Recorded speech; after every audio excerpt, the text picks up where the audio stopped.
ब्रह्मांड का होना किसी और कारण पर निर्भर नहीं है, जैसे मैथमेटिकल ट्रूथ, जैसे क्वांटम चांद के दो टुकड़े होना, सूर्य का निकलना, पैगंबरों और अवतारों का ऐतिहासिक दावा। इन सब को धर्म ग्रंथ के सत्य के प्रमाण के रूप में प्रस्तुत किया जाता है। यदि खुदा है तो यह दुनिया इतनी क्रूर क्यों है?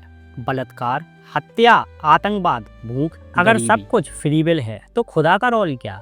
और अगर खुदा हस्तक्षेप कर सकता है, भूख क्यों नहीं रोकता, बलात्कार क्यों नहीं रोकता, बच्चों की हत्या क्यों नहीं रोकता, बांग्लादेश में किसी इंसान को जला के मार देना, ये सब खुदा की मर्जी है और हम उसको नहीं समझ सकते। आप कहते हैं इस दुनिया को परमात्मा चलाता है, पर जरा इस संसार को देखो, यहाँ के लोगों को देखो। अगर वास्तव में इस संसार को कोई चलाने वाला होगा तो वह परमात्मा नहीं, शैतान होगा। Does God exist? क्या ईश्वर का अस्तित्व है? यह प्रश्न केवल धर्म का नहीं, यह प्रश्न मानव चेतना का है। यह प्रश्न उस पल जन्म लेता है जब मनुष्य पहली बार आकाश की ओर देखता है और स्वयं से पूछता है, मैं कौन हूँ, यह ब्रह्मांड क्यों है और क्या इसके पीछे कोई अर्थ है? हाल ही में हुई एक बहस ने फिर से अनेक लोगों में इस प्रश्न को जगा दिया। एक ओर जावेद अख्तर और दूसरी ओर मुफ्ती समाइल नदवी, दोनों ने अपने अपने तर्क प्रस्तुत किए। बहस का नतीजा देखा जाए तो ऐसा प्रतीत होता है कि मुफ्ती साहब ने अपने तर्क के माध्यम से ईश्वर के अस्तित्व को सिद्ध कर दिया, पर दर्शन हमें सिखाता है कि जो प्रतीत होता है वह सत्य हो यह जरूरी नहीं। तो वास्तविक प्रश्न यह नहीं कि बहस कौन जीता, बल्कि यह है कि क्या सच में ईश्वर का अस्तित्व है? यदि है तो उसका हमारे जीवन पर कोई प्रभाव पड़ता है? क्या वह इस संसार में हस्तक्षेप करता है? और सबसे गहरा प्रश्न, क्या हमारे पास फ्री विल है या हम केवल किसी अदृश्य सत्ता की कठपुतलियां हैं? इन सभी प्रश्नों को हम समझने का प्रयास करेंगे मुफ्ती साहब द्वारा दिए गए एक एक तर्क और प्रतितर्क के माध्यम से, विशेष रूप से कंटिंजेंसी आर्ग्यूमेंट के सहारे, जिसका उपयोग कर यह दावा किया गया कि धर्म में वर्णित खुदा एक अनिवार्य सत्ता है।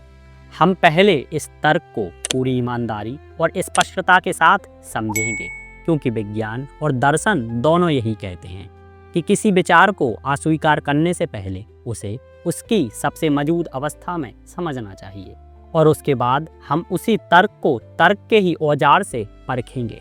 यह वीडियो ईश्वर को नकारने का उपदेश नहीं और ना ही उसे सिद्ध करने का प्रचार है। यह वीडियो एक बौद्धिक यात्रा है जहां हम आस्था को नहीं, तर्क को प्राथमिकता देंगे, क्योंकि यदि ईश्वर सत्य है तो वह प्रश्नों से नहीं डरेगा और यदि वह सत्य नहीं तो प्रश्न ही हमें मुक्त करेंगे। तो मुफ्ती साहब का मूलतः तर्क यह है, कोई भी चीज़ जो हो सकती थी या नहीं भी हो सकती थी, यानी जो कॉन्टिंजेंट है, उसके पीछे कोई कारण होना चाहिए। उन्होंने इसका उदाहरण दिया, एक आइसलैंड पर पड़ी पिंक कलर की बॉल, वह बॉल वहाँ ना भी हो सकती थी, वह किसी और रंग की भी हो सकती थी। इसलिए निष्कर्ष निकाला गया कि उस गेंद को वहाँ रखने वाला और उसे बनाने वाला कोई ना कोई अवश्य होगा। इसी तर्क को पूरे ब्रह्मांड पर लागू किया गया। यह संसार ना भी हो सकता था, इसका स्वरूप अलग भी हो सकता था, इसलिए इसका कोई कारण होना चाहिए और कारणों की श्रृंखला अंततः एक नेसेसरी बीइंग पर समाप्त होती है। उसी को ईश्वर कहा जाता है। अब हम एक एग्जाम्पल सोचते हैं, हम और आप एक आइसोलेटेड आइलैंड पर हैं, ऐसा आइलैंड जहाँ पे हमसे पहले कोई कभी नहीं गया। चलते चलते आपके सामने अचानक आपने देखा एक पिंक कलर की बॉल पड़ी हुई है। सबसे पहला सवाल आपके जहन में क्या आएगा कि ये बॉल यहाँ क्यों आई, कैसे आई, ये पिंक कलर की ही क्यों है, कोई और कलर भी हो सकता था? कि कोई ना कोई है जिसने इन स्पेसिफिक प्रॉपर्टीज के साथ इस बॉल को बनाया है और यहाँ पे रखा है। अब आप इस बॉल को एक्सपैंड करते चले जाएं, एक्सपैंड करते चले जाएं, एक्सपैंड करते चले जाएं, यहाँ तक कि ये बॉल यूनिवर्स के साइज की हो जाए। बताइए कि क्या साइज के बढ़ जाने से सवाल बदल जाएगा? हरगिज़ नहीं बदलेगा। अभी भी सवाल रहेगा, ये यूनिवर्स कहाँ से आया, इन स्पेसिफिक प्रॉपर्टीज के साथ कहाँ से आया, क्यों आया, किसने बनाया? ये सवाल उस वक्त भी वैलिड रहेगा। यह तर्क पहली दृष्टि में बहुत व्यवस्थित और तार्किक प्रतीत होता है। अब यदि हम कॉन्टिंजेंसी आर्ग्यूमेंट को स्वीकार करते हैं तो हमें कॉज एंड इफेक्ट के नियम को यूनिवर्सल रूप से स्वीकार करना होगा। यदि हर अस्तित्व के लिए कारण आवश्यक है तो यह प्रश्न अनिवार्य रूप से उठता है, ईश्वर का कारण क्या? यदि उत्तर दिया जाए कि ईश्वर का कोई कारण नहीं, वह सेल्फ बॉर्न, समय से परे और अनादि है, तो उसी क्षण कॉन्टिंजेंसी आर्ग्यूमेंट स्वयं टूट जाता है, क्योंकि तब ये स्वीकार कर लिया गया कि कोई सत्ता बिना कारण के भी अस्तित्व में हो सकती है, और यदि बिना कारण के ईश्वर का अस्तित्व संभव है तो बिना कारण के ब्रह्मांड का अस्तित्व भी संभव हो सकता है। यह लॉजिक ईश्वर को नहीं बल्कि स्पेशल प्लीडिंग को सिद्ध करता है। लॉजिक कहता है हर कॉन्टिंजेंट चीज को कारण चाहिए, लेकिन ईश्वर को कारण नहीं चाहिए। यह तर्क नहीं अपवाद है। दर्शन इसे कहता है स्पेशल प्लीडिंग फैलेसी। यदि नियम यूनिवर्सल है तो वह ईश्वर पर भी लागू होना चाहिए, और यदि ईश्वर पर लागू नहीं होता तो नियम ही यूनिवर्सल नहीं रहा, और यहीं से इनफाइनाइट रिग्रेस फैलेसी स्टार्ट होती है। लेकिन मान लीजिए तर्क के लिए हम यह स्वीकार भी कर लें कि कोई नेसेसरी बीइंग है, तो भी यह सिद्ध नहीं होता कि वह चेतन है, वह इच्छा शक्ति रखता है, वह नैतिक आदेश देता है, वह दुआ सुनता है, वह धर्म ग्रंथों में वर्णित ईश्वर है। यहाँ एक फिलोसफिकल जंप लगाई जाती है, necessary being equal to god of religion. इस छलांग का कोई तार्किक पुल नहीं, और मुफ्ती साहब ने यही किया। एक नेसेसरी बीइंग को जो हो भी सकता है और नहीं भी, उसको गॉड ऑफ रिलीजन बना दिया। मॉडर्न फिलोसफी और साइंस एक ऑप्शनल संभावना को स्वीकार करते हैं। यूनिवर्स में बी अ ब्रूट फैक्ट, मतलब ब्रह्मांड का होना किसी और कारण पर निर्भर नहीं है, जैसे मैथमेटिकल ट्रूथ, जैसे क्वांटम घटनाएं। साइंस बताता है कि क्वांटम लेवल पर पार्टिकल बिना किसी क्लियर कॉज के उत्पन्न होते हैं। यदि सूक्ष्म स्तर पर कॉज एंड इफेक्ट का नियम टूट जाता है तो यूनिवर्सल लेवल पर उसका पूर्ण होना जरूरी नहीं। अब यदि ईश्वर समय से परे है, परिवर्तन से परे है और यूनिवर्स से अनकनेक्टेड है, तो फिर यह प्रश्न उठता है कि वह समय के भीतर इंटरफेयर कैसे करेगा।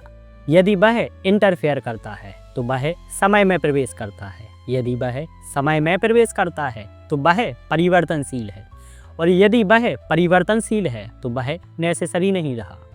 तो इससे ये तो क्लियर है कि कंटिंजेंसी आर्गुमेंट ईश्वर को सिद्ध नहीं करता, बल्कि यह केवल हमारी अज्ञानता को नाम देता है।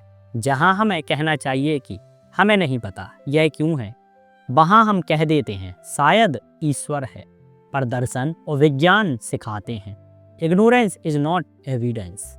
आगे जावेद साहब ने तर्क रखा, यदि धर्म ग्रंथ ईश्वर द्वारा दिए गए हैं और वे सत्य का मार्गदर्शन करते हैं, तो उनमें डायनासोर जैसी लाखों वर्षों तक पृथ्वी पर रहे प्राणियों का कोई उल्लेख क्यों नहीं है।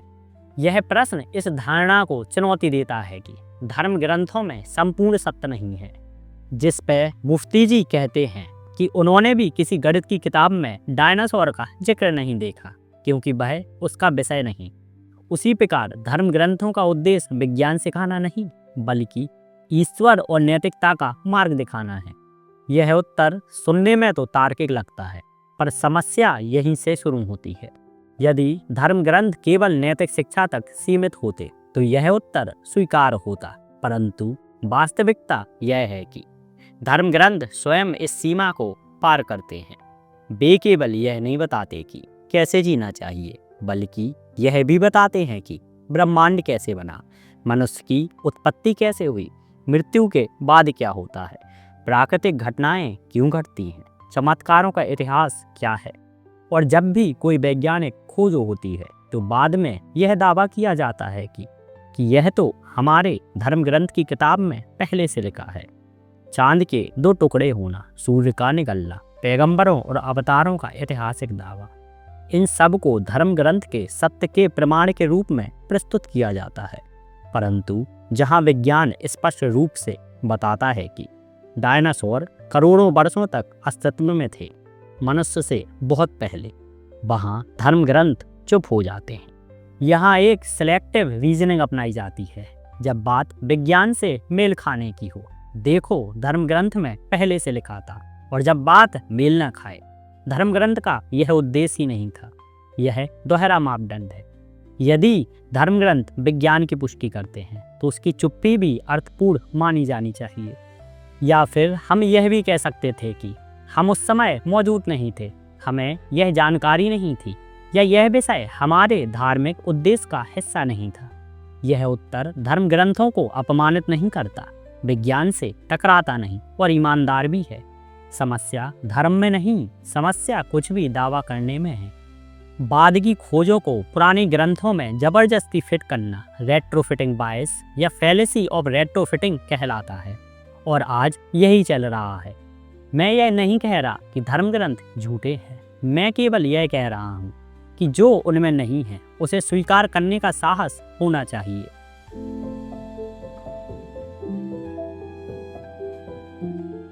अब यहाँ एक ऐसा प्रश्न उठता है जो शायद ईश्वर के अस्तित्व पर सबसे गहरी चोट करता है, प्रॉब्लम ऑफ ईविल। यदि खुदा है तो यह दुनिया इतनी क्रूर क्यों है?